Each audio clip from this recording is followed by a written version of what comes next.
¿Otra pregunta? Buenas tardes, Padre Luis Toro.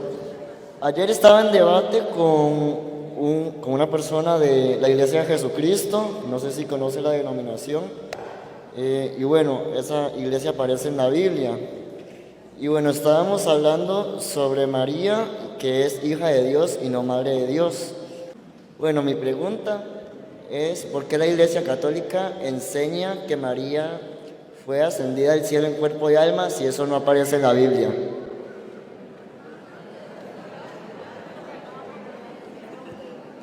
Lo acabamos de decir. Lo que pasa es que aquí no se escucha el sonido. Yo no escucho lo que él dice. Me imagino que él tampoco escucha lo que yo digo. Porque nos falta, aquí no nos llega bien el sonido a nosotros. Ustedes a lo mejor sí se escuchan, yo no me escucho. Por eso me estoy reventando la garganta, porque yo no me escucho. Hace falta algo para que uno se escuche aquí. Entonces, pues ya expliqué, ya lo expliqué, solamente tendría que ver el video y regresar el video para que mire la explicación. Sí, porque está escrito en Apocalipsis 12, 14, que a ella se le dieron las 2 alas del águila grande para volar al lugar donde Dios le tenía preparado. Estuve investigando y no aparece que María fue ascendida al cielo. En la Biblia no aparece ningún capítulo y versículo que diga que María fue ascendida al cielo en cuerpo y alma. Apocalipsis 12, 14 dice que la mujer que parió al niño que ha de gobernar a todas las naciones con vara de hierro, ella fue llevada a un lugar que Dios le tenía preparado. Se le dieron las 2 alas del águila grande. Venga, léalo. Apocalipsis capítulo 12, versículo 5 primero. El 5. Y ella dio, Lea el 1 primero para que se dé cuenta de quién estamos hablando. y apareció en el cielo una gran señal, una mujer vestida del sol. ¿Quién es la mujer? Puede ser la panadera, puede ser la Petronila, Pánfila. Pero nosotros tenemos que asegurarnos quién es. Los católicos decimos que es la Virgen María. ¿Por qué? Porque en el versículo 5 dice, Ella dio a luz un hijo varón. esa mujer dio a luz un hijo varón. Vamos a ver quién es el niño. Por el niño nos damos cuenta quién es la madre. Que regirá con vara de hierro a todas las naciones, y su hijo fue arrebatado para Dios y para su trono. Entonces, ¿quién es el niño? Que ha de regir a todas las naciones con vara de hierro y fue llevado al trono de Dios, Jesús. ¿Cuál fue la mujer que lo parió?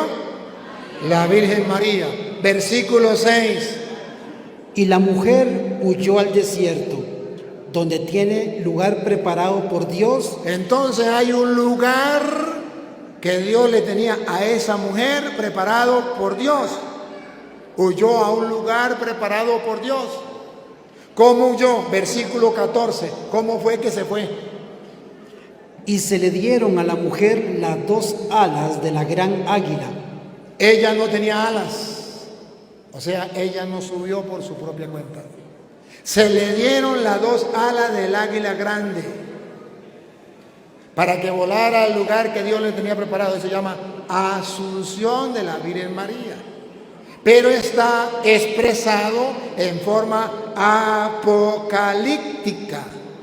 O sea, en forma de ejemplo para que la gente lo entienda.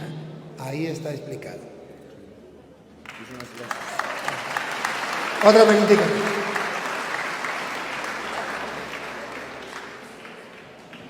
Gracias, Padre. Por si acaso puede dos. Un día de estos hablando con uno de esos hermanos que no es evangélico, no es católico, no es nada, me argumentó. Es que en Hechos 2:40, o me argumentó Hechos 2:48, que Dios dice, Dios mismo dice, no voy a habitar en ningún templo hecho por manos humanas. Para que usted nos ilustre en esto. E igual le pregunto sobre algo que es eminente, la declaración de María como corredentora, que quizá muchos católicos ya la esperamos. Instrúyanos de cómo ir a defender en el futuro la declaración que la Iglesia eminentemente hará de María como corredentora. Gracias. La orden. Dios no habita en ningún templo hecho humano. ¿Qué está diciendo? Que el pueblo de Israel afirmaba que solamente Dios podía estar en el templo, más nada. Por eso el templo era tan sagrado. Por eso mataron a Cristo cuando dijo: destruid este templo y en 3 días será reconstruido. El templo, ahí era donde estaba Dios. El pueblo judío pensaba que solamente en el templo estaba Dios. Por eso recuerda que también Juan 4, todo el 4, donde habla del pozo de Jacob con la mujer, le dice dónde debemos adorar a Dios, en no sé dónde o no sé demás. Y Jesús dice: los verdaderos adoradores adorarán al Padre en espíritu y en verdad. ¿Qué está diciendo? Está diciendo que nuestro Dios está en todas partes al mismo tiempo. ¿Qué más está diciendo? Que usted puede encontrarse con Dios y hablar con Dios en cualquier parte. Y eso era cosa distinta a lo que enseñaban los judíos, que todo era con relación al templo. Entonces viene la pregunta: y si Dios está en todas partes, ¿por qué yo tengo que ir al templo? ¿Y por qué nosotros los creyentes, los católicos, creemos que Jesús está en el sagrario? ¿Cuál es la diferencia de nosotros y la del pueblo judío cuando se le dice que Dios no habita en templo hecho por manos humanas? Porque usted y yo creemos que Cristo está en el templo, pero también creemos que está en el pobre, pero también creemos que está en el enfermo, pero también creemos que está en todas partes. Pero cuando vamos al templo es porque nos congregamos como familia en torno a la mesa del Señor y en torno a nuestro Padre Dios. Y está escrito en Hebreos capítulo 10, versículo 24. Hebreos capítulo 10, versículo 24. Tenemos que congregarnos. ¿Y dónde nos vamos a congregar? En el templo. Y ahora, Jesucristo dijo: donde hayan 2 o más congregados en mi nombre, allí estaré yo en medio de ellos. O sea, que si hay uno solo, ahí no está Dios. Ahí también está Dios. Entonces, ¿qué está enseñando Jesús? Que Él quiere que nos congreguemos. Y que donde Él se congrega, ahí podemos nosotros encontrarnos más plenamente con Dios. Pero también lo tenemos que hacer solo. Es lo que se llama oración personal y oración comunitaria. En la Biblia está la oración personal. Cuando vayas a orar, entra en tu cuarto, cierra la puerta y ora en secreto a tu Padre que ve en los secretos. Pero también está la comunitaria, donde hayan 2 o más, allí estaré yo reunido en medio de ellos. O Hebreos 10, 24. Y considerémonos unos a otros para estimularnos al amor y a las buenas obras, no dejando de congregarnos. No dejando de congregarnos, como algunos tienen por costumbre. Como algunos tienen por costumbre. Entonces nos congregamos y no podemos caer como otros que no se congregaban. Y los mismos hechos de los apóstoles nos vienen a mostrar cómo era que se congregaban los cristianos. Por ejemplo, Hechos capítulo 2, versículo 42. ¿Se congregaban para qué? Vamos a ver, Hechos 27. ¿Se congregaban para qué? Primero, Hechos 2, 42, Hechos 27. Y perseveraban en la doctrina de los apóstoles, en la comunión unos con otros, en el partimiento del pan. Ahí se congregaban para el partimiento del pan, se congregaban para la enseñanza de los apóstoles. El otro, 27. El primer día de la semana, reunidos los discípulos para partir el pan. El primer día de la semana se congregaban para la fracción del pan. Entonces, hay citas donde habla que Dios no vive en un templo, para decirle a la gente que Dios está en todas partes. Y hay citas donde dice que se congregaban en el templo, en la sinagoga o en las casas, para decirnos que nuestra fe no es sola, que es fe de congregación, de iglesia. Iglesia significa congregación. Si usted agarra un texto por separado, entonces usted dice, más nunca me congrego en un templo. O si usted lo agarra por separado, usted dice, solo en el templo me reúno con Dios. Y tiene que ser las dos cosas. Debo reunirme con Dios a solas y debo reunirme con Dios en comunidad, en iglesia, en congregación, en un templo. Y creemos que ahí está Cristo porque Él dijo, yo soy el pan vivo bajado del cielo. Esto es mi cuerpo. Entonces creemos en su presencia en medio de nosotros porque ellos lo reconocieron, según dice allá San Lucas 24, 30 por allí, lo reconocieron en la fracción del pan. María corredentora. Hay dos maneras de ver la María corredentora. Una positiva y una negativa. Una que usted y yo debemos decir y otra que no debemos decir. María es corredentora porque sin ella no vendría la salvación, porque ella fue la que le aconsejó a Dios y le dijo, mire, la gente anda mal, vamos a salvar al mundo entre los dos, usted y yo vamos a salvar al mundo, vamos a hacer un trato, vamos a hacer un pacto y vamos a salvar al mundo. Eso es error. María no es corredentora de esa manera. No. Ella no es la que inventó el plan. Ella no fue la que aconsejó el plan. No, ella ni sabía. Cuando el ángel le dijo que iba a quedar embarazada, ¿cómo será eso? Puesto ni varón conozco. Ella ni sabía. Pero hay otra manera de decir que María es corredentora. Cuando ella dijo, sí, hágase en mí según, ella está cooperando, colaborando en la obra redentora de Dios. María es corredentora en cuanto que colabora con la obra de Dios.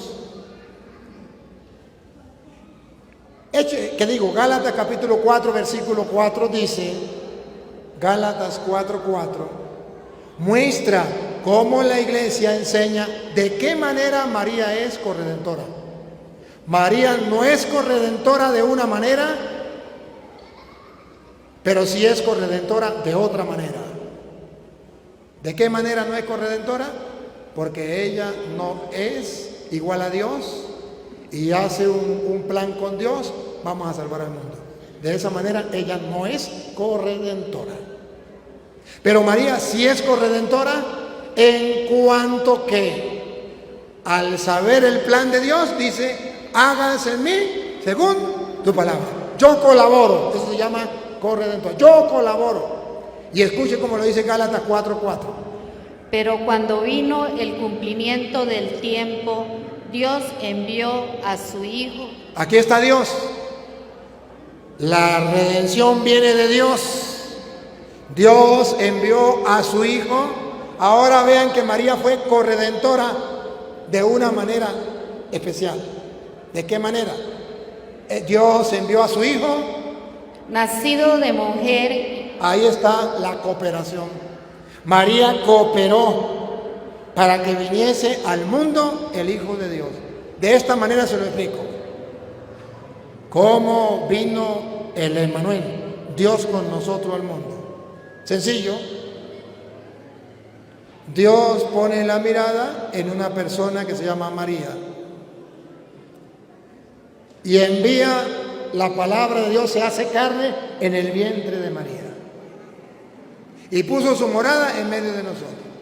De modo que para salvar Dios al mundo, mandó a su Hijo en el vientre de María. Eso se llama corredentora. Cooperó, permitió, le dijo a Dios sí. Pero Dios podía hacerlo con otra mujer, claro que sí. ¿Por qué no? Pero la eligió a ella. Él quiso que colaborara. Igual que, por ejemplo, yo ahorita estoy cooperando con Dios, que quiere que todos los hombres se salven y lleguen al conocimiento de la...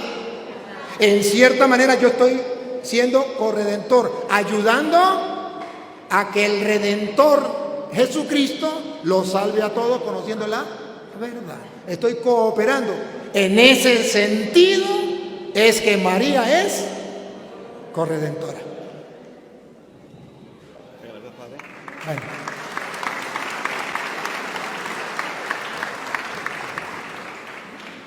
Bueno, para mí es un gran honor tener a mi profeta favorito. Padrecito, yo lo que quería preguntarle es lo siguiente. Muchas personas dicen que los sacerdotes son igual que cualquier persona. Y yo les alego que no, inclusive católicos. Les alego que no, porque ellos están ungidos. ¿En qué consiste la unción del sacerdote? Levítico 21:8.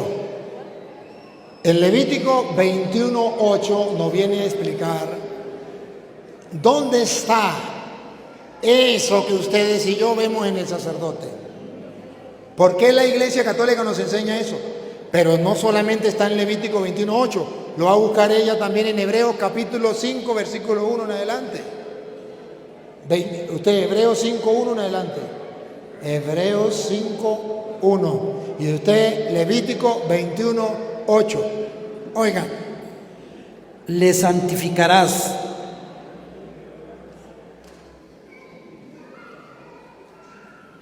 ¿De quién está hablando? Vamos a ver, siga ahí. Le santificarás. Por tanto, pues el pan de tu Dios ofrece, santo será para ti, porque santo soy yo, Jehová, que os santifico. ¿De quién está hablando? Versículo 7. Con mujer ramera o infame no se casarán, ni Versículo 6. santos serán a su Dios, y no profanarán el nombre de su Dios, porque las ofrendas encendidas para Jehová y el pan de su Dios ofrecen, por tanto serán santos.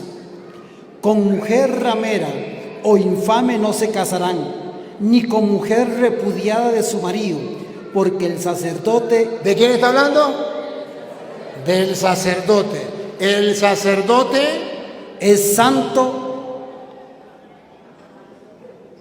El sacerdote es santo. Hay dos maneras de ser santo.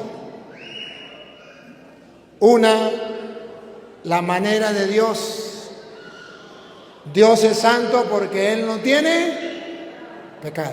Él es el santo de los santos. Eso es una manera de ser santo. Ninguno de ustedes y yo podemos ser santos de esa manera. Y hay otra manera de ser santos. Cuando Dios nos santifica.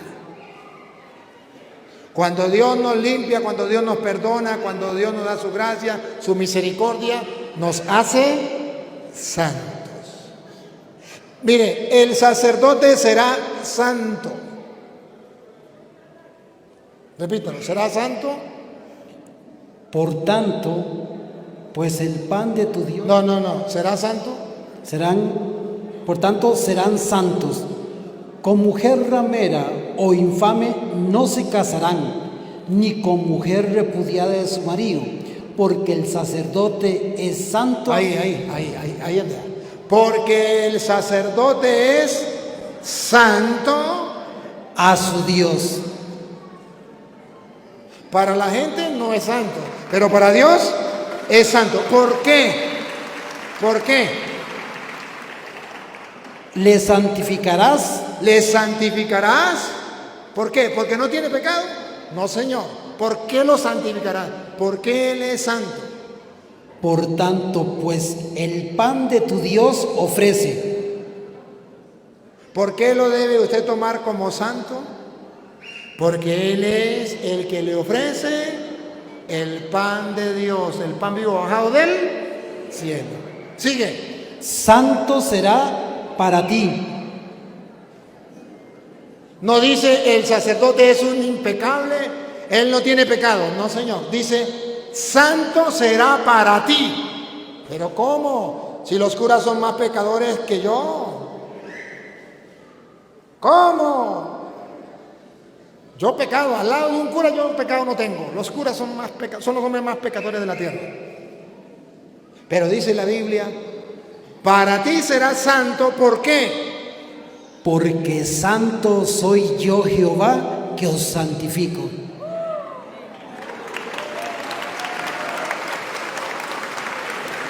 Porque yo me comprometo como Dios santificarlos y usted tiene que respetarlos. De modo que el sacerdote usted no lo respeta porque sea un hombre impecable. Eso es doctrina de los protestantes, que los curas tienen que ser impecables. Pero eso no es doctrina de Dios, eso no está en la Biblia. En la Biblia está escrito que el sacerdote es un pecador, pero que usted lo debe tener por santo porque Dios lo eligió para que le dé el pan de su Dios y porque Dios lo santifica y porque Dios lo manda. Punto, he dicho, caso cerrado.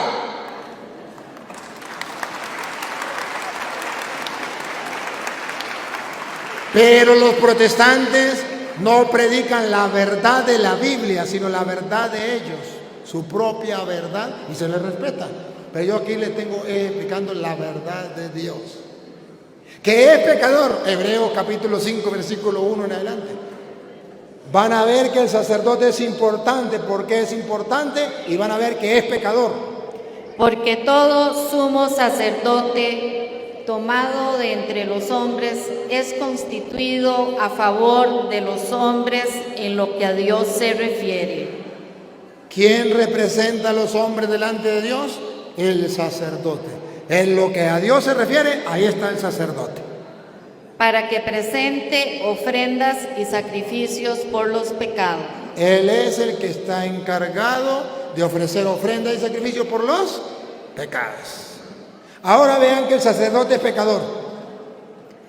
Para que se muestre paciente con los ignorantes y extraviados, puesto que él también está rodeado de debilidad. Y por causa de ella debe ofrecer por los pecados tanto por sí mismo como también por el pueblo. El sacerdote es un pecador igualitico a ustedes. Solo los protestantes mentirosos son los que dicen, la Biblia dice que el sacerdote tiene que ser impecable y que no puede tener pecado. Eso no lo dice la Biblia, eso lo enseña otra mentira más de los protestantes. Y ya los católicos dicen, es que el cura de la parroquia yo no lo quiero porque es un pecador. Ay, ¿a usted quién le dijo que el cura no tenía pecado? El pastor protestante dice que el cura no puede tener pecado. ¿De dónde lo dice la Biblia? Usted es un creyón. La Biblia dice que el sacerdote es un pecador igual que el pueblo, necesita el perdón igual que el pueblo, pero, ojo, ustedes lo tendrán por santo porque es el que ofrece el pan de tu Dios y porque yo, Yahvé, que lo santifico, soy santo, punto, porque yo lo mando. Ahí es cuando el católico se encuentra con el sacerdote, con el peor de los sacerdotes y le pide la bendición, porque es un representante de Dios que lo está bendiciendo. Pero los protestantes que no creen en el sacerdote, en vez de pedirle la bendición, le dice Dios te bendiga. Vean, porque no creen en el sacerdote. Y ahora hay católicos que hacen lo mismo que los protestantes. Dios te bendiga, Padre. Eso es protestante. Eso es que no cree que existe el sacerdote representante de Dios. El que cree que el sacerdote representante de Dios no le dice Dios te bendiga, sino le dice bendición. Pero para que vean que los católicos se han convertido en protestantes dentro de la iglesia, ¿cuántos católicos hay que le dice al cura Dios te bendiga?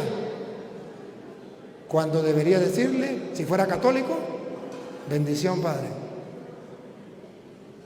Porque Dios lo dejó para bendecir al pueblo, para darle al pueblo lo que viene de Dios.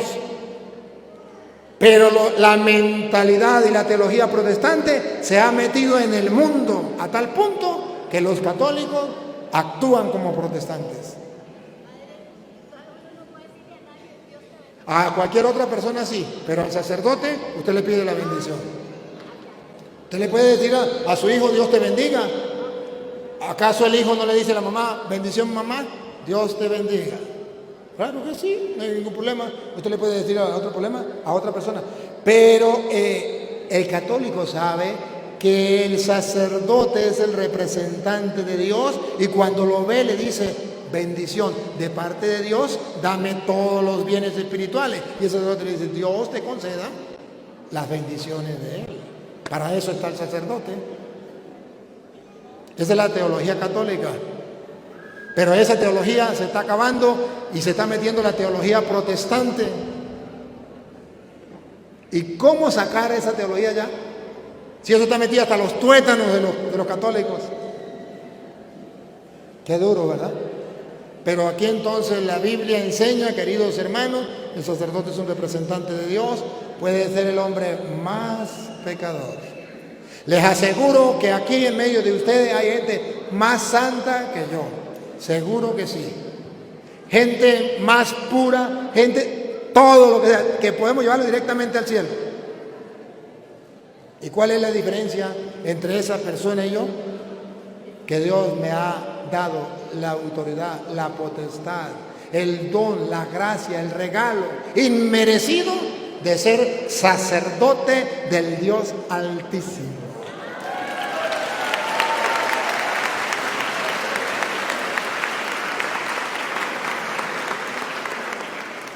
Y me ha dado la potestad de perdonar los pecados. Usted puede ser muy santo, pero usted no puede perdonar ni un pecado. Me ha dado la potestad de repartirles el pan del cielo. Ustedes no pueden consagrar. ¿Qué vamos a hacer? Eso es el querer de Dios. Que no estemos de acuerdo, pues cuando llegue allá le reclaman.